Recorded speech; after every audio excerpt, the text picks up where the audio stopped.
Good afternoon, everyone.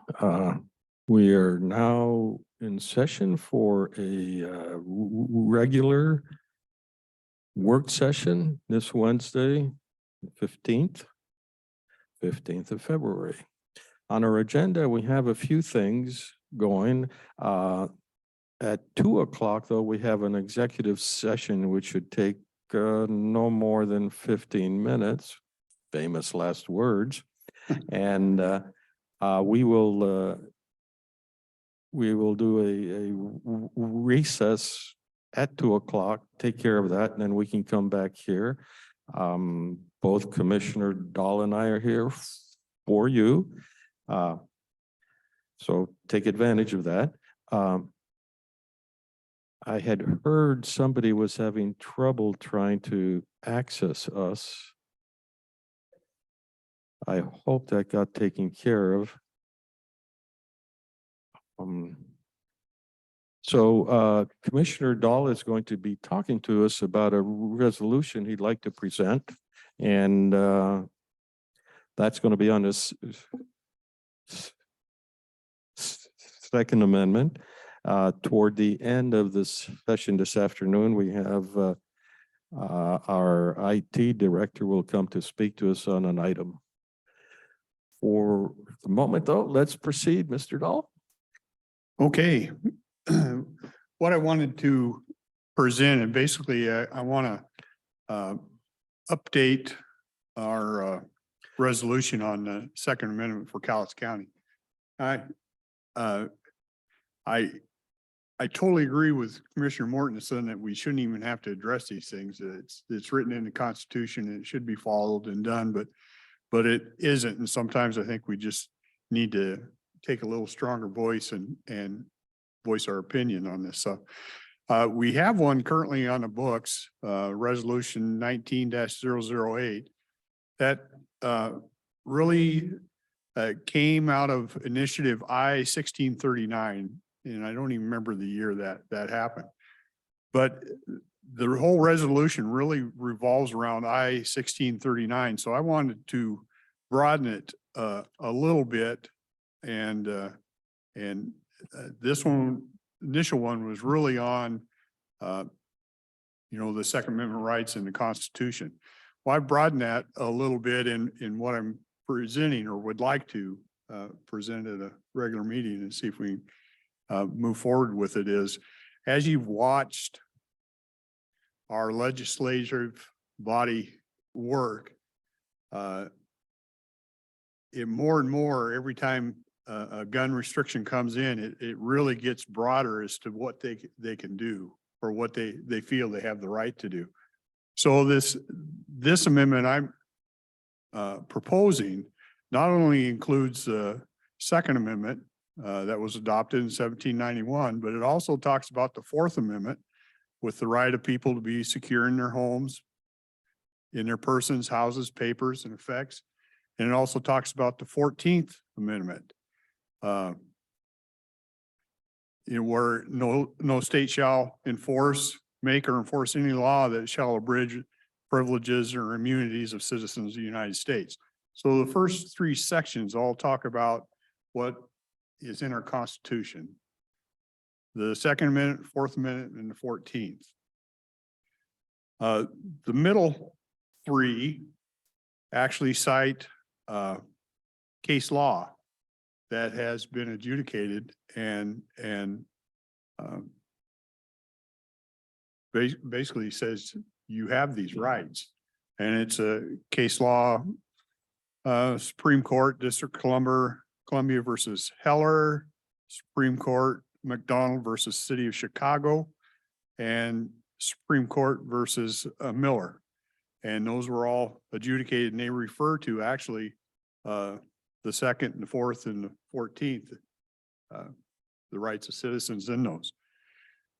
Then in the following three sections, I take what's on a national level, like and point out that we have in our own state constitution, Article 1, Section 3 of the state of Washington states no person shall be deprived of liberty, life, liberty, or property without due process. Article 1, Section 7. No person shall be disturbed in his private affairs or his home invaded without authority of law. And Article 1, Section 24 is the right to keep and bear arms. So I mirrored Washington Constitution with the federal Constitution in between cited case law that's already been adjudicated. And the one other thing I added, and it's about the middle of the second page. Calais County Board of Commissioners affirms its support for a duly elected sheriff of Calais County in exercise of his lawful discretion and duties. And the reason I did that is I wanted it to be very clear that if your sheriff goes out and takes a stance to defend these, that the Board of Commissioners of this county are 100% behind him. I didn't want at some point in time where down the road, a sheriff would exercise his authority and protect those rights, and the county to say, well, we didn't think he'd do that. I wanted to make very clear that if he does those things, that the people sitting up here are 100% behind his actions. So that's really kind of, the other stuff is just, you know,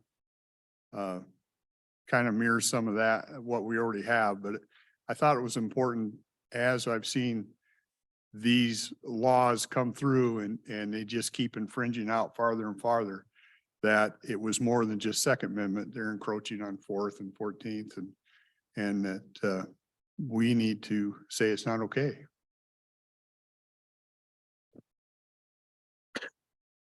First thing I want to say is thank you for doing this. I was, at least in my recollection, I was the principal author of the resolution in 2019. And I know I ran into some complexity there that I really did not understand.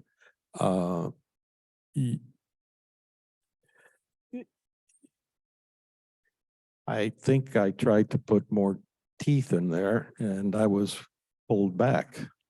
And it's a little bit odd that we have to plead for something, and I call it pleading because that's what we're doing. Plead for something that is written crystal clear, even for a Venezuelan to understand the language of the Constitution. The willful misuse of the Constitution, in my book, does qualify as treason. And we apparently are not, we've let that go a long time ago, I guess. I am certainly in favor of this. Might ask a little bit of latitude there. A couple of grammatical constructs, if you don't mind my changing them at some point. Don't mind. They're more like dotting I's and crossing T's. Sure. I think it's important to do this. Maybe we ought to do this every 2 years or something like that, just to remind people. We get people asking us to do proclamations. This is a valid proclamation in my book. We've got to keep it in people's minds. So, is there something you would have wished to include here, but decided it was probably too aggressive? No, not that I can recall. I think it was, Okay. Yeah, try to, I think the part of adding that we will support the sheriff 100%, I think it has to be viewed as a two-way path also. So I always wonder how much I can ever really say, but are there people in the audience or people with their hands up that wish to say something?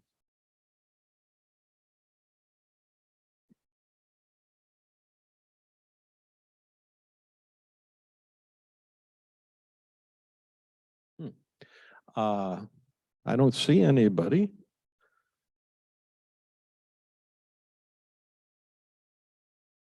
Would you like to discuss this a little more, Rick? I mean, there's some really key fundamental issues to our republic in here. Yeah, well, I just will reiterate that as you watch the process in Olympia and on the Fed, it's really keeps encroaching more and more, not just banning guns, but the right to come in and we've seen stuff for the right to come in and take your stuff and different things. And so I think it's important that we just, you have, as Commissioner Morton says, I think it needs to be out in front. We need to keep it in the public eye and them aware of what's happening.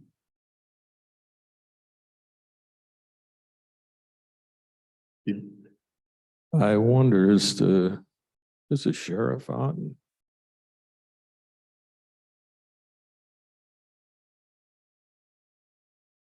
Brad, you're on. Would you care to comment on this?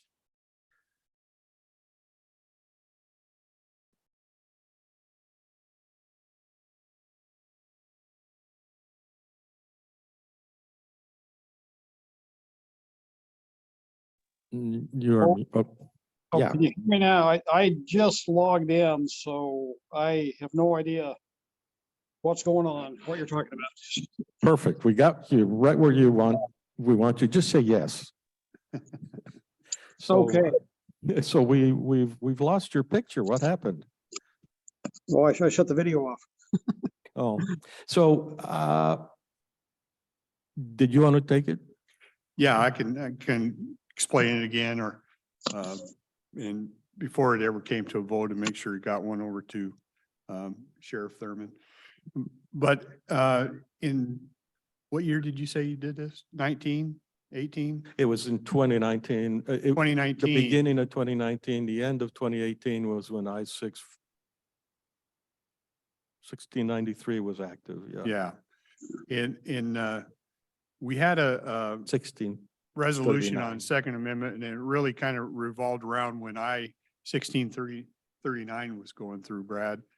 And I've taken that and expanded on it, and I'll just explain again what I have. It really seems as we keep seeing the laws come down that it keeps expanding as to what they want to be able to do. So I took and expanded that amendment to include Second Amendment, Fourth Amendment against where persons are secure in their homes, papers and effects, and the 14th, where you can't deprive any person of life, liberty, or property without due process.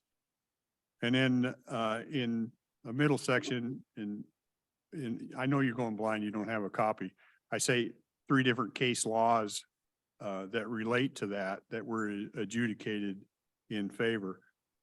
And then I cite actual Washington State Constitution that pretty much mirrors the above. Article 1, Section 3, where no person shall be deprived of life, liberty, or property. Article 1, Section 7, no person shall be disturbed in private affairs. And Article 1, Section 24, right to defend himself or right to keep and bear arms. The part that I think they're referring to that they are asking for comments from you is I added a section in there that Calais County Commissioners affirms its support for the duly elected sheriff of Calais County in exercise of his lawful discretion and duty. And the reason I added that is I wanted to make sure that as time goes on, that it's real clear that we support if you're doing a function that is part of this, that the commissioners have said, we're 100% behind you. I didn't want to get down the road where you did something and the commissioner said, well, I'm not sure we're in favor of that. No, I want it clear that our sheriff is out and he's protecting under one of these things that he has full support from the commissioners. So that's a part I added in, and I think that was what they're referring to, that if you had some input. Before it would come to a vote, and make sure we get copies over to you. Oh, sure. Yeah, yeah, I would like to, yeah, see a copy of it, that sounds good. There is just in a recent, last couple of weeks, caught wind of a court decision in the federal courts out of Texas that had to do with judicial orders to turn in firearms pursuant to a protection order. Particularly, I think these are extreme risk protection orders. Mhm. So I don't know if that has hit the radar or not, but that would be something good. And I've had some discussions with the prosecutor's office about that, how that impacts what we do here locally. And sounds like our courts are actually adapting to that and are not going to order the surrender of firearms without due process. So at this point, but that'd be something to maybe look at and have the prosecutor's office weigh in and see if that could impact this, what you have written up, and you could add it Okay. or subtract from that based on that. Okay, Yeah, I don't think, I mean, that is with the protection orders, things get really complicated, even though in the Constitution, it says we have the right to bear arms. We don't see anybody in jail as an inmate carrying arms. So there are some sensible exclusions. I think that there is fear in the land here that the government is going to continue to pass such things as the capacity magazine restrictions, and first you can't sell it. Next thing is if they find you with one, they'll confiscate it. And then next, if they find you with one, maybe they'll go beyond that. That's where I think the intent of this resolution is to say that we in the county will hang together and defend the public against those kinds of things. Okay, well, yeah, that sounds reasonable. Just, yeah, I'd like to see the resolution. So yeah, maybe publicly disseminated, so there's input from the community at large as well on this. Yeah. So, absolutely. Yeah, ideally, it would be in the signature block, it would include us and you and the PA. yep, ideally, that'd be the way to go. Certainly value the input of the prosecutor's office on these, since they're the ones who would have to defend us. Okay, so I think from here then we will, Rick is going to, well, I might make a couple of changes, and Rick is going to forward that on then. Yeah, To both you and the PA. Sound good? okay. Okay, thank you, Brad. All right, thanks. So we have 12 minutes before our 2 o'clock turning into a pumpkin. Would the director of IT like to address an issue or two? Although, let me check, yeah, do come up. I don't see any hands up. I don't see anybody in the audience here jumping up to comment. Or even standing up to comment. Okay, go ahead. Sure. This may go beyond 12 minutes, but I wanted to discuss with you the phone RFP that we put out a couple, maybe a month or so ago, before the holidays, to address our antiquated and failing phone system.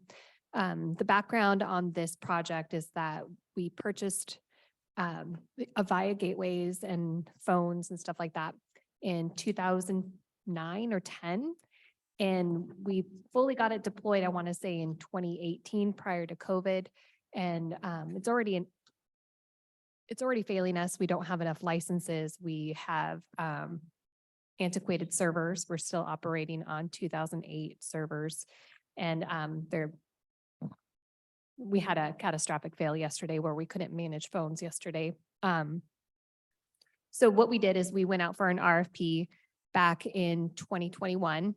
And I rejected all the bids because it was poor timing due to our goal of going to Office 365. So we went out again recently for an RFP, and I would like to discuss my plan to move forward on updating our infrastructure. Before going into detail, I will always ask the fundamental question. I haven't gotten any word from anybody complaining about the current phone system. There always going to be a comment, and there are very few, if I've gotten any, about, well, I would like my phone to play music for me. I don't think something like that. Have you heard any complaints about the phone system? No, but I haven't been there very long. Right. It's compared from where I came from, it's kind of antiquated for calling out and stuff. Yeah, there's a sordid history there that it probably isn't worth going through. It'll just aggravate everybody. Has nothing to do with the current IT. And so when you want us to spend more dollars, which is obviously. I know I feel expensive this week. Sorry. And it's more or less, what problem will we solve at what cost? And both today and in the long term, Sure. they're probably two different answers. Yeah. So what we have is the phones that we're using may look like they're working. On the back end, those phones were actually refurbished when we bought them. So we're actually having to get sidecars. So like the button pads that you can add to your phone from eBay. We have to buy parts on the back end from eBay. And just knowing that our core infrastructure is failing, our servers are beyond their life cycle. They're 10 to 15 years old. And so yesterday, like for instance, we couldn't manage the elections phone hours because they had elections last night. And because the server was failing, we actually had issues and are being advised to replace it. Luckily, we were able to meet our deadline and extend their hours of operations yesterday. We're also at maximum capacity for licensing. So every time a department requests a phone in their department, we actually don't have enough licenses. We're to the point where we're pulling back some of our E911 resources, which is used to with dispatch to identify where the call's coming from when somebody calls 911, pulling those licenses back to actually give an extension to an employee. So we're playing this roulette between, compliance with E911 laws and then resources for phone licenses. So it may look like a shiny device on your desk, but it's antiquated and not reliable. Yeah, but there's some words you use that always make me feel Sure. uncomfortable. I like to quantify things. For example, with Public Works, they were replacing vehicles on a schedule. Mhm. And I said, no, how about you replace them when you look at your maintenance and it shows you that your maintenance cost exceeds the value of the vehicle or something like that. Sure. And so I'd like to understand an independent metric on that. Let's not belabor that here. We can talk offline because I think you wanted to shock us with a price tag. Oh, I can do that. Yeah, I want to and- also explain and validate the importance of what's going on and why we're requesting it. Yeah, we'll come back to that. I'm trying to make sure that we don't Sure. start something that we'll get back to it after the executive session. Sure. Okay. So we received 11 proposals. So it was a combination of different companies partnering with other platforms. For example, we had TriTech offer a proposal, and then they also provided like Ring Central and Teams. We had a committee. We included Kristen Young, who has been one of our key phone individuals, Lance Hollingsworth, who's our network engineer for Cowlitz County, and Jake Fleshman has been our technician, and Jordan Cole is our network analyst. And we collaborated and we went through the proposals and narrowed it down to 2 platforms.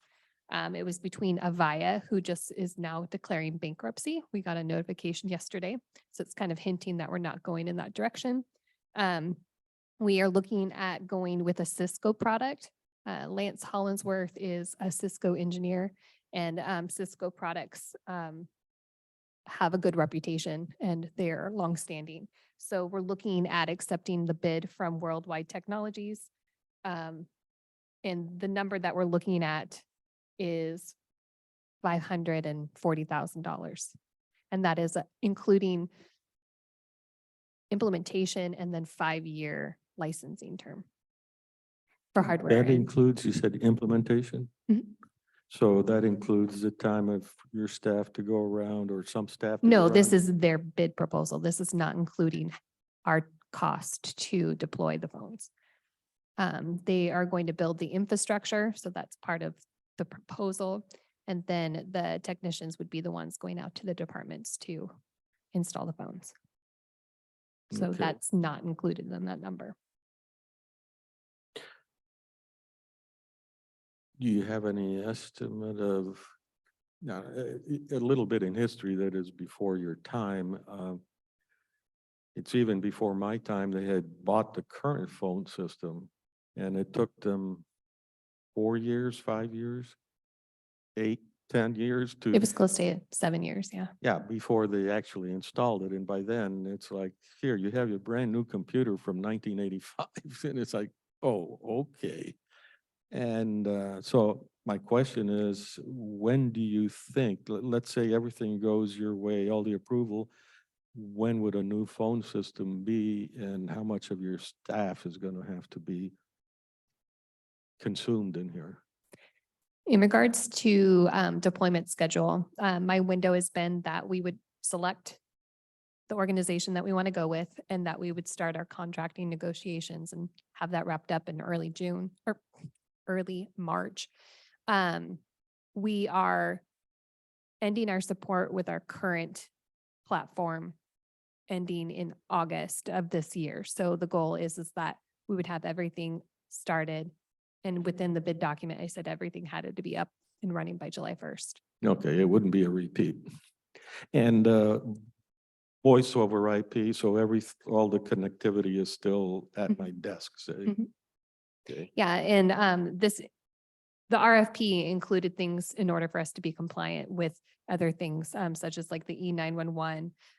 It includes maintenance and support for the 5 years. So again, it wouldn't be an 8-year project to deploy. It would be a matter of months with the understanding that I want a good window before our current phone system support ends. So the goal is to have everything up and running before the end of August of this year. Some of the stuff that's hidden in there right now, you have to map my phone to my location for 911 purposes. This would do it automatically with the new system. There are additional proposals that I would engage upon. There is a 911 module that we would invest into. I think it's $25,000 on top of it to deploy, but it would be more of a granular Okay. than what we have now. Yeah, let's continue this after that. It'll take us a moment to set stuff up for the Yeah. phone call. Yeah, the only thing I would say, and I know I'm late to the party on this, but I can just tell you, history where I worked, we actually decided to get out of the phone business ourselves because the cost of phones and stuff and replacing and all that just got, so our IT, head of IT, David Keegan, he started working with a company called Jive. And they do it all. You get a phone broke, they just send you a new phone. And I was on that for probably 2 years and it worked spectacularly. And we didn't have to have all the, I don't know, all the tech stuff you do with the phone, but it just this company handle it. So it's just I'm not telling you need to do our RFP all over again or anything, but it just, at first we were going, we don't know about having this third party do all this, but these people did the work and it actually ended up a lesser cost. It was just because the cost of phones and stuff is expensive. All that stuff is expensive. But anyway, If it's okay with you, let's hammer this out after the executive Sure. session and however long it takes, it takes. Perfect. Thank you Sound for your good? time. Mhm. Okay, thank you. At the moment to go to executive session, I'm calling this. We are in recess.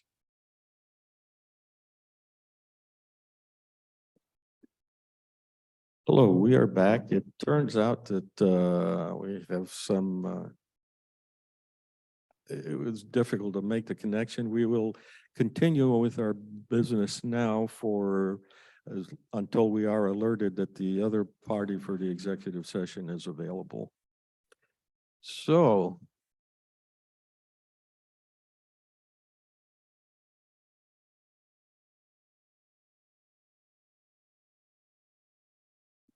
just before we went into recess, you were saying that there was a successful effort by fiber to just turn everything over. Just here's the key, put my phones up, do whatever it is that you need to do.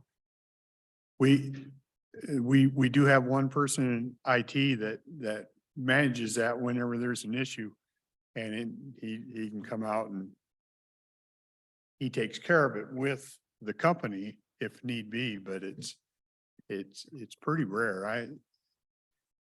Yeah, I It seemed to think, work pretty well, but we had 13 branches and we run down the coast of Oregon and different things, but the county may have, I don't know how a 911 connection may differ from some other stuff, I don't know Yeah. that. Yeah. I think that's not very different from what you actually have in mind. You're not intending to turn anybody here No, into a telephony engineer. No, my intention is to not necessarily have to have a full FTE managing our telecommunication system. This includes maintenance. So if we have a hardware issue, it would be under contract and support and then licensing support. So if we need patching and all that kind of stuff, it would be facilitated through them. And then the technicians would be rolling out the phones, kind of like they do for your desktops. Okay, so you gave us a number of 540K and on that, we would want to add some kind of cost to the implementation itself.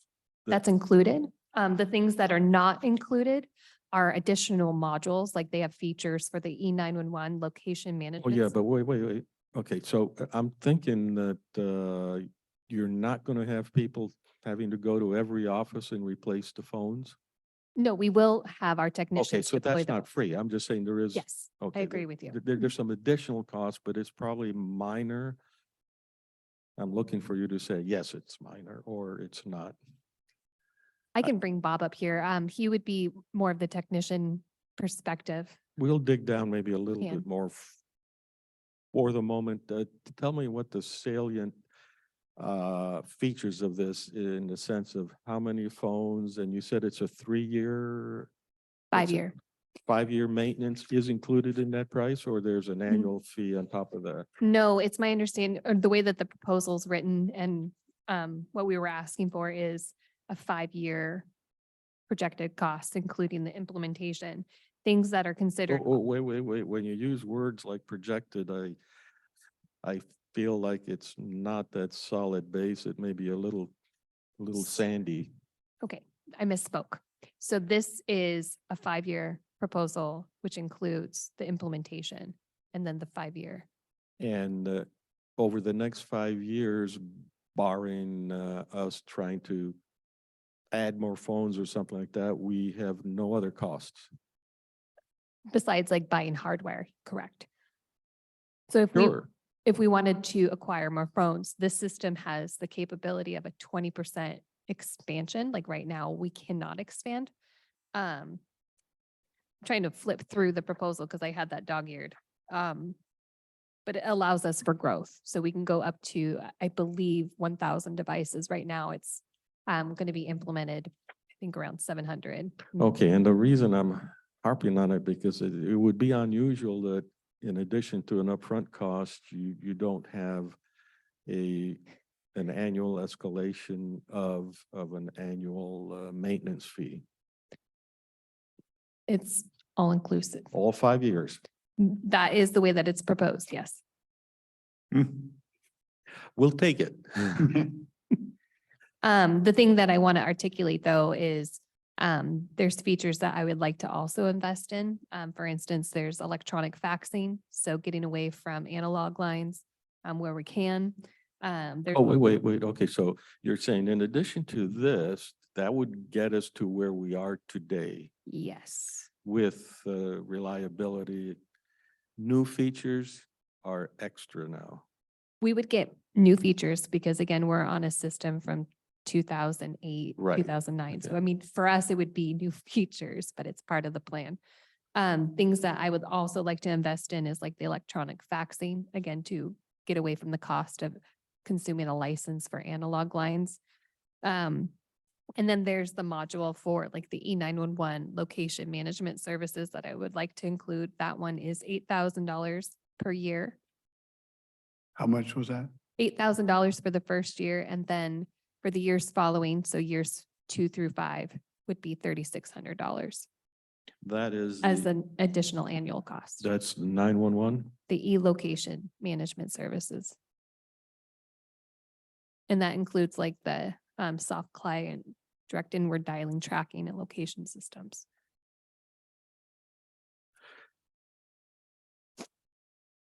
Okay, I probably have more questions than that. And the faxing, Mhm. does anybody really use fax anymore? Yes. Bob is anxious to jump up and say something. If you want, there's a chair over there.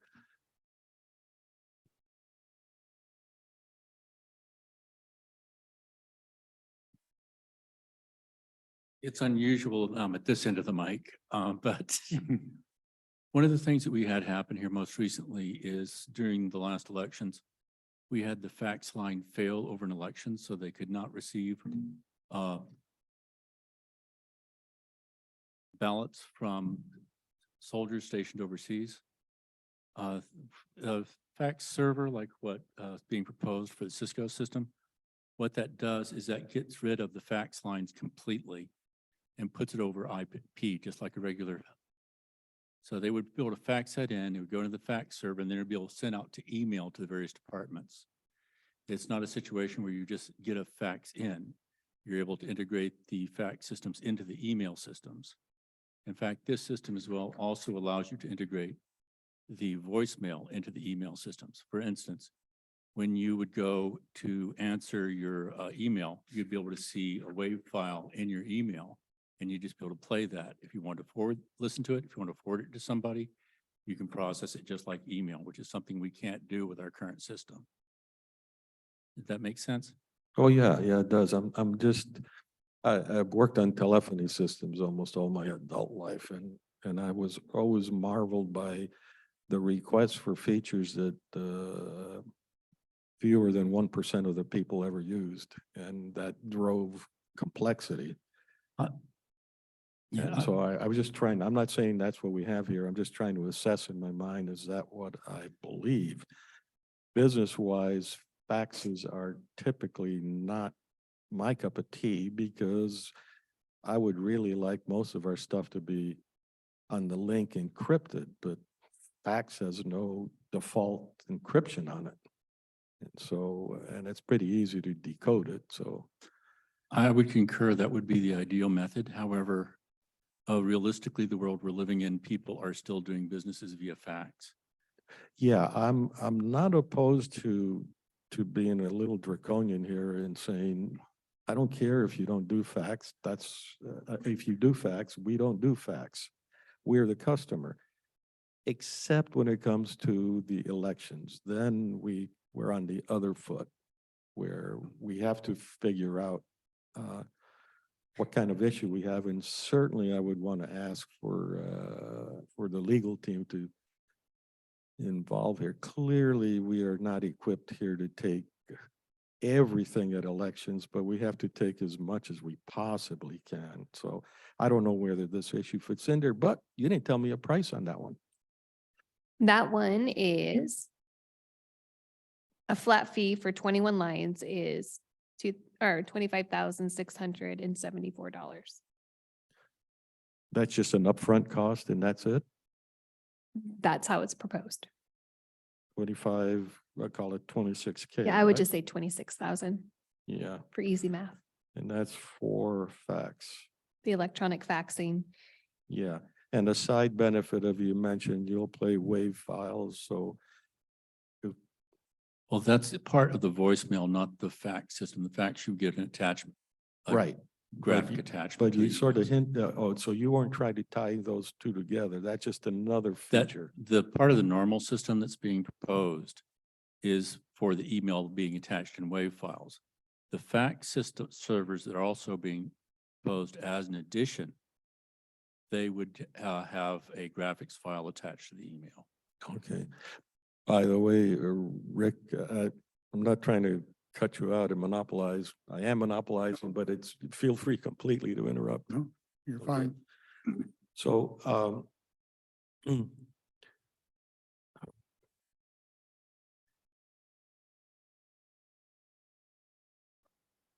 mine's a terrible thing. And these things are happening way too often to me.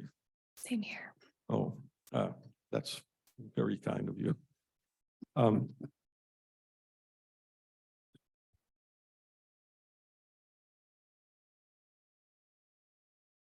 oh, yeah. You mentioned servers.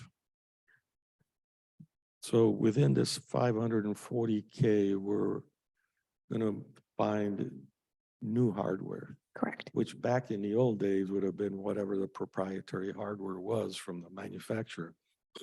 In this case, these are just hardware off the shelf from other manufacturers with their software and component cards. What do you mean? I kind of lost track of what you were trying to go. through. Most of the servers I see have a back plane and you can plug some cards in there. Mhm. Are we buying are we buying proprietary cards to plug into an off-the-shelf piece of hardware? That I do not know the answer to. Okay, those are all things that I would want to think about. We can talk about that offline.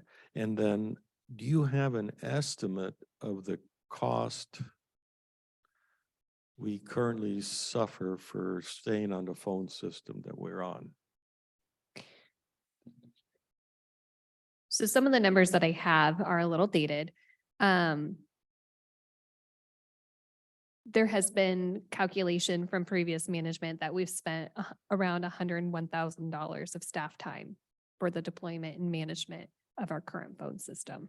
I understand deployment's kind of a one and done type thing, but there is quite a bit of overhead that we're still having to dedicate Yeah, a technician to. So for there- me, that 100,000 number, and I'm not sure I don't mean to say this as it's going to come out. I may not believe it, but if it were 100,000, in 5 years, we've paid for the system, we might as well have a new system. Yeah.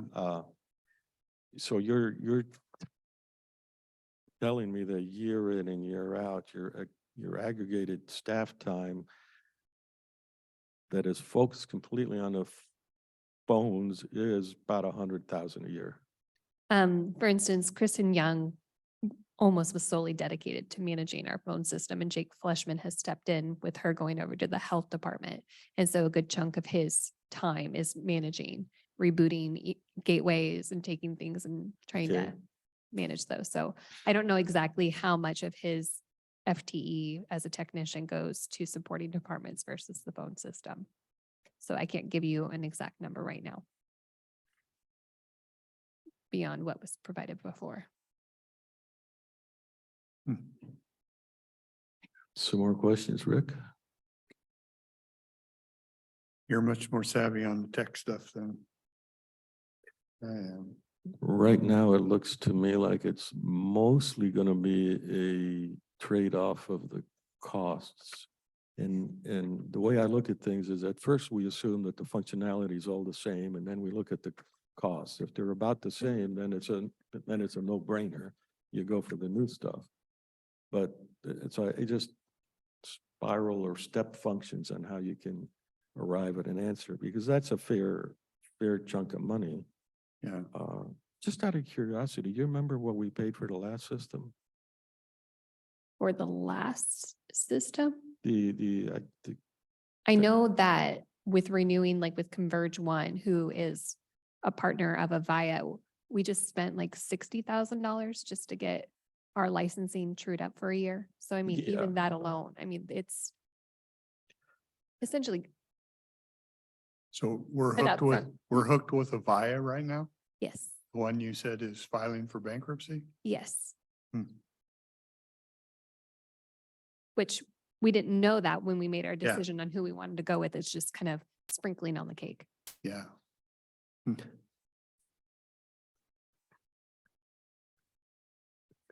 Well, I know these systems aren't cheap. Oh, yeah, no question about that. It's always the standard thing. You survived yesterday. Why can't you survive today? And, of course, surviving yesterday wasn't free. Yeah.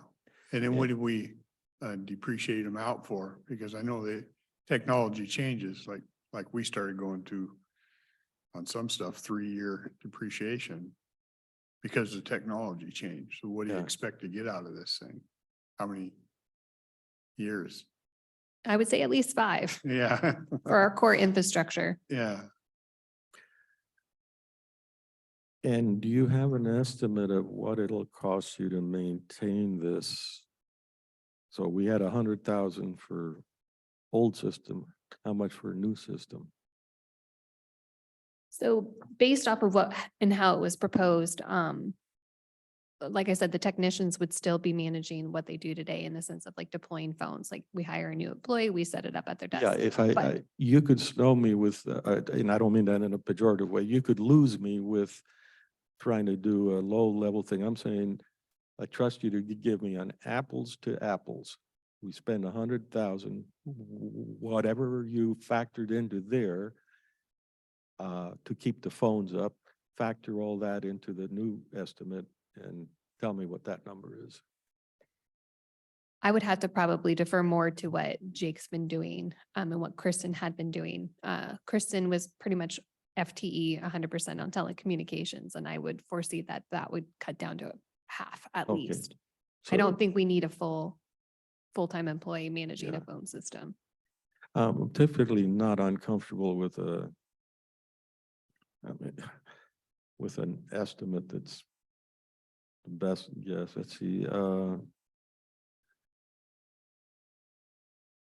who is Oscar Timo? He says faxes phone to phone over phone lines and not internet relays.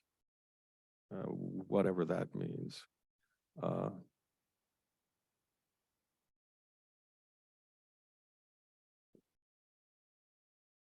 Okay, I don't see anything there that needs to be addressed. What's the next step in your mind then here? So the next step would be Tuesday, I would like to award the bid. And then going into contract negotiations and working with our legal team and their legal team to engage. Have you talked to Tracy about how we pay for this? I have set money aside in our IT reserve fund. I would just have to pull out of our ending fund balance. Okay, so So you, no, not specifically, but it's part of what I've been budgeting for. but you've got it in your account, you said. Mhm. Um,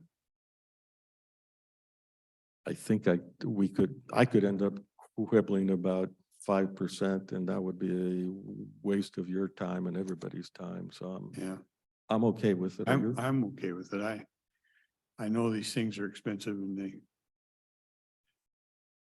have to be done. And it concerns me a little bit. We're with a company that's struggling financially because you never know what happens with that.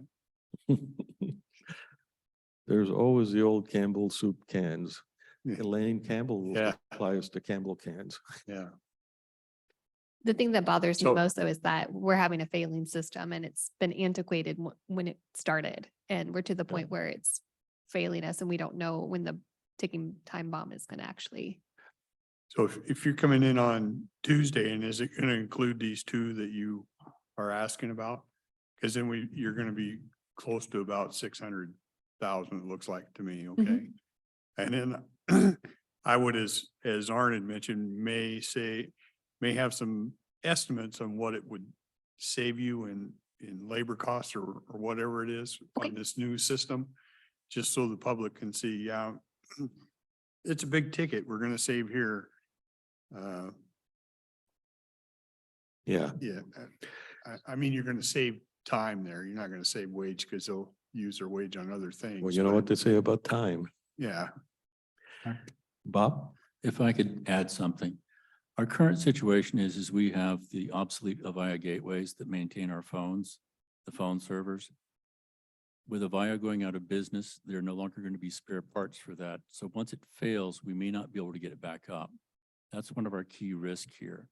I know everything works from the desk perspective, but the infrastructure behind it is literally falling apart. Yeah, I understand that. Let me give you the other perspective. If you wanted to, if you had a computer last year, I'll call it 2 years ago anyhow, something like that, just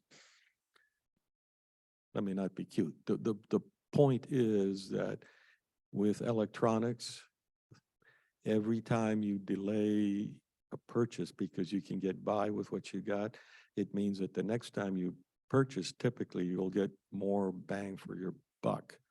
I'm familiar with- So my madness often is, do you need it today? Because tomorrow you'll have more choices.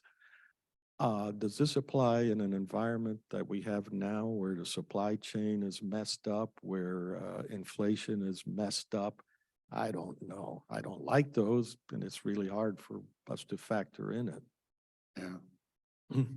So, If inflation, if the bad stuff keeps happening, went out for an RFP next year, it'd probably be 700-800. right, and so Yeah. I look at the 540, and hence I pressed hard on 5 years and all that kind of stuff. It doesn't seem bad. Sorry to interrupt, but the party's ready for the executive session. Oh, okay. So we're done with this then, I think. You're You good want to me go to- ahead. Get some presentation material for Tuesday's meeting. Yeah. Yeah. Okay. Thank you. Okay, we will adjourn, not adjourn, we will go into recess for an executive session. We hope to come back fairly quickly, within 15 minutes. We'll keep you apprised. And after that, we'll be open for more public comment. Thank you. We are in recess. We're back from our executive session, and the public should note that we said 15 minutes, and that's what we took. So that's surprising. Also, I forgot to announce that the purpose of that was the acquisition or discussion of acquiring or disposing of property. So now we're at a point where, if I look at my notes, I'll see where I actually am. And miscellaneous got taken care of. I don't see any other hands up. So let's open this up to the public. Anybody want to come up and speak? Feel free.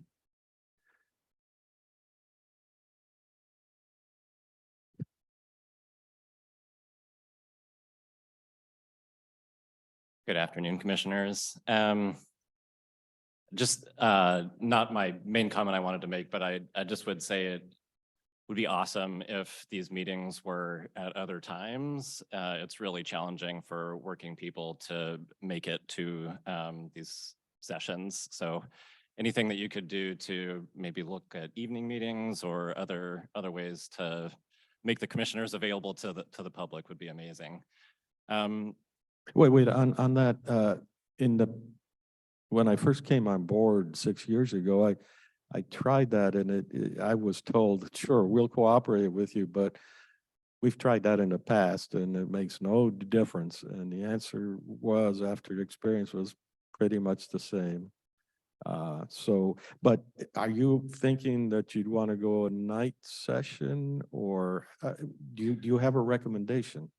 I mean, for me, I'm trying to work during the day, and so it's hard to make time to attend these meetings. So, just for me personally, if the meetings were after 5 p.m., it would work better for my schedule.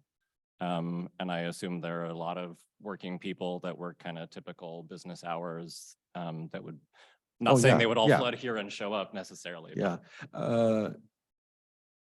Rick, what do you think about moving this meeting from 1:30 to 5 o'clock? I'd be willing to give it a try. I mean, I don't know about moving every meeting, but at least have one of them, the public meetings Where people could come Yeah. and Yeah, thank you so much for considering that. Yeah, I know it's, there's staff consideration. If you need staff to come to the meetings, then you have after hours situations or things like that. well, I was thinking you hit the words of,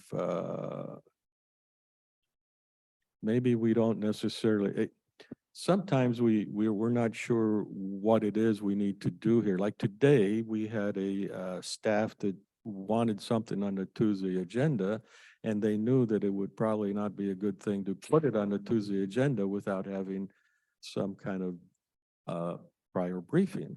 But other than that, we had the Second Amendment, I'll call it the Second Amendment resolution, and that was by the commissioner. That would be perfectly suitable to do at 5 PM because I truly think we hold these meetings, at least I really embrace the transparency and getting the public input. So that probably would work. We get most of our other formal staffing stuff done Monday and Tuesday. yeah. Well, like I said, thank you so much for being willing to consider that. And Okay, hold on a second. So, yeah, so Kelly, would you look into that and let us know of any problems you can foresee? Of course, And we closed the building at 6 PM. So maybe we want, the devil is always in the details. yeah. Okay, we'll certainly be considering everything there. Thank you. So what I wanted to ask about today is related, it's a Sixth Amendment related issue. And it's coming out of a meeting I believe the commissioners had on the 17th of last month in a formal Tuesday meeting where you had a presentation from our county's public defender office. They had a contract request to employ 4 contract attorneys to provide public defender service. And that item was deferred until I thought the 31st of January, but I didn't see any action on that agenda related to that. I wasn't sure if there were other meetings where that contract may have been finalized and approved, but I couldn't find any information about that. And when I, listened to that meeting, I believe that the concern that was raised was looking for maybe stronger language. I think there was a concern about paying for services that weren't rendered. When I looked at the contract, I think, that was sort of proposed like, oh, someone could go on vacation, but we'd still have to pay them. That didn't appear to be possible in the contract. And it sounded like the public defender was very interested in that contract being signed as soon as possible. From the discussion, it sounded like perhaps our county was not able to assign all of the people waiting for public defenders because we did not have that contract in place. So it seems, in terms of providing people representation, which is their Sixth Amendment right, and not unduly delaying people's access to the judicial system, we'd want to get that contract completed as soon as possible. So I don't know if you know if it has been completed or not, or what's the status of that? Yeah, these are really good questions. Did you want to say something, Kelly? It has not been placed on the agenda again. Right. yet. Right. So it was left in Ian Maher's care or charge to take it to the next step. Did you have a comment? No, I was just trying to see if I had any notes on him, but Yeah. it's great. I don't think he's been placed on an agenda, kept back Yeah. to us again. I mean, that's surprising because he seemed very eager to have that contract completed. I haven't had any contact with OPD since then. What, is there like a process piece when an item is deferred to like follow up on it, or like the motion, I believe, was to table it until the 31st, but then it didn't get added to the agenda. Is that then on the department to do it, or That, that would be, the process would be on the 31st, they would appear. Now typically, I think this would apply here also, the departments or whoever is trying to lay a claim of some kind, it would be on them to present the case. So we wouldn't normally follow up on that.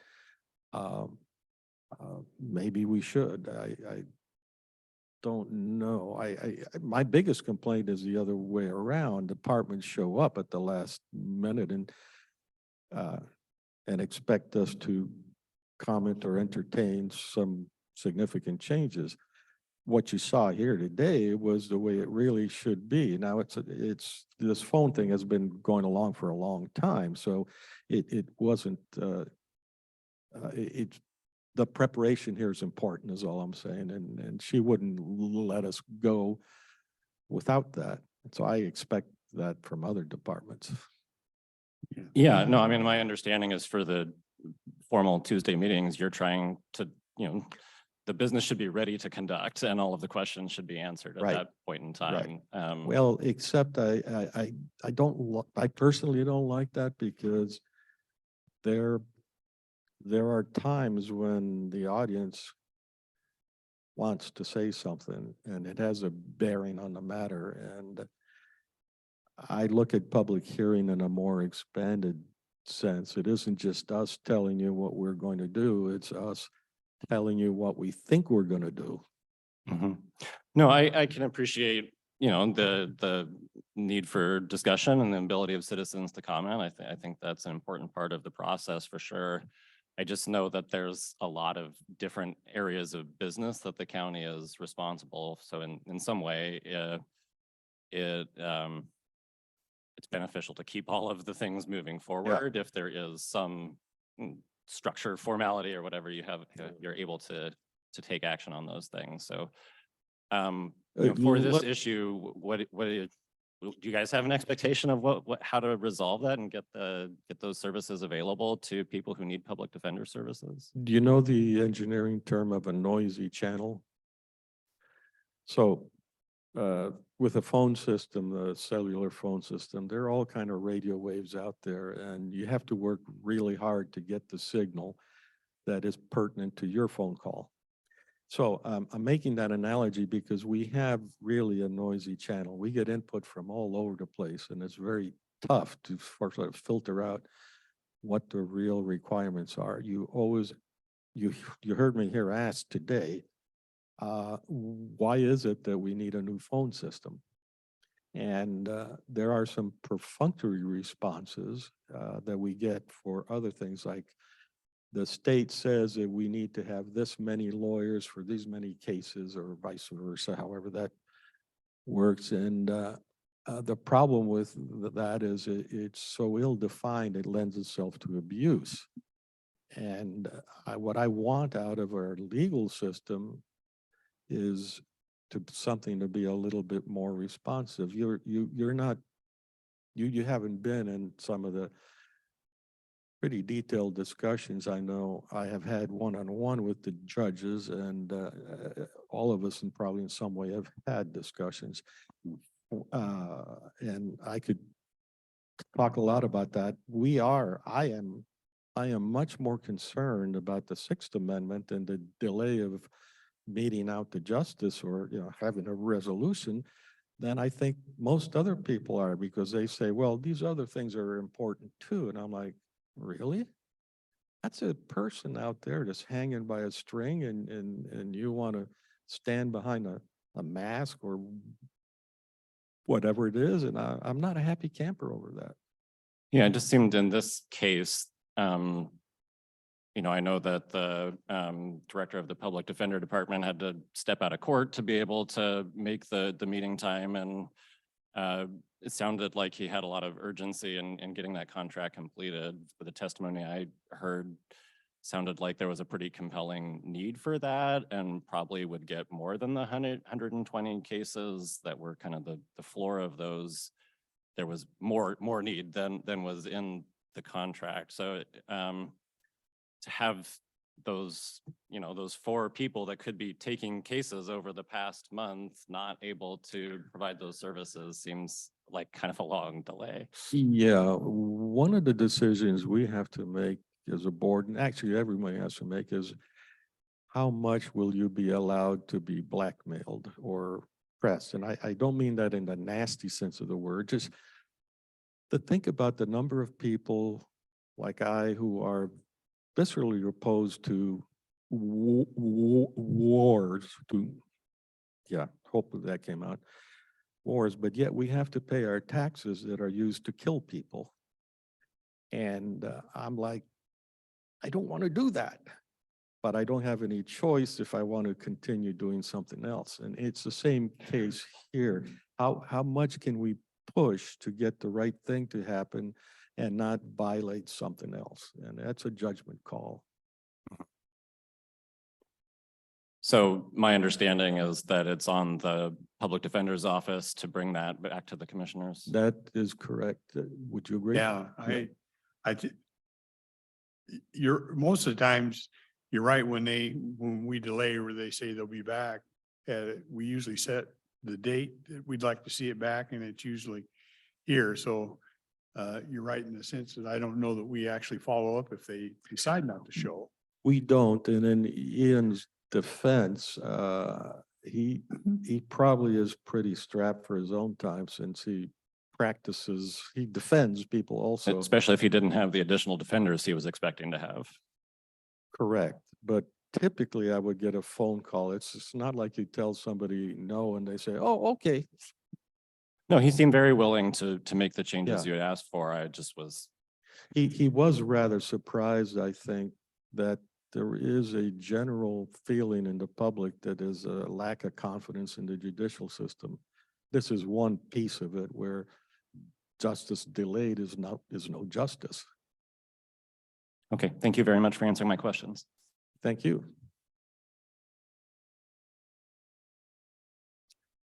Okay, I don't see any hands up.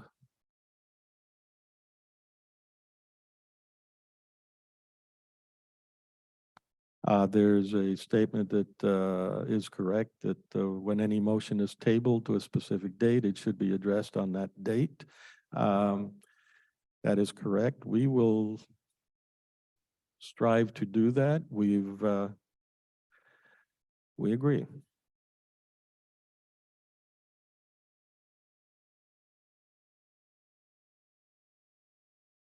And then someone asked, wonder why the presenter did not ask to have his item added to the agenda. I think that means you, Rick, you were the presenter.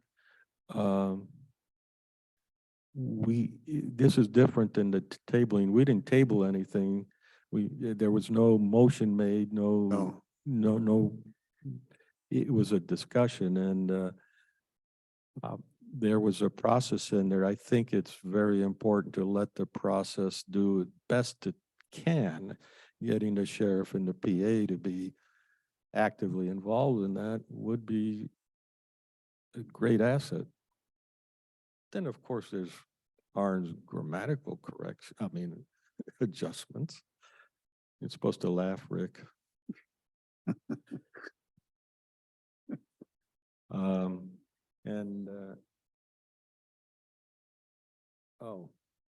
I'm told, no, it wasn't Mr. Dahl. Yes, that actually was in reference to the question of the OPD and why that didn't appear. There'd be many reasons for that. I know some of them could be a change of mind, and actually it still would be on us to contact the person that says, okay, you're supposed to be on the 31st. You coming on? Oh, you're not? Okay, well, we'll say that here in public. You're correct. We probably we should have been on top of that at least on the 31st. Yep. made a comment as to why they decided not to show. Yeah, I'm trying to find plausible deniability and failing. Yeah. No, that's a good point. Okay, do we have anything else, miscellaneous? I don't. Okay, thank you. Thank you for coming. Everybody. Yeah, Yeah. this is always good discussions these days. I thank everybody. The meeting is adjourned.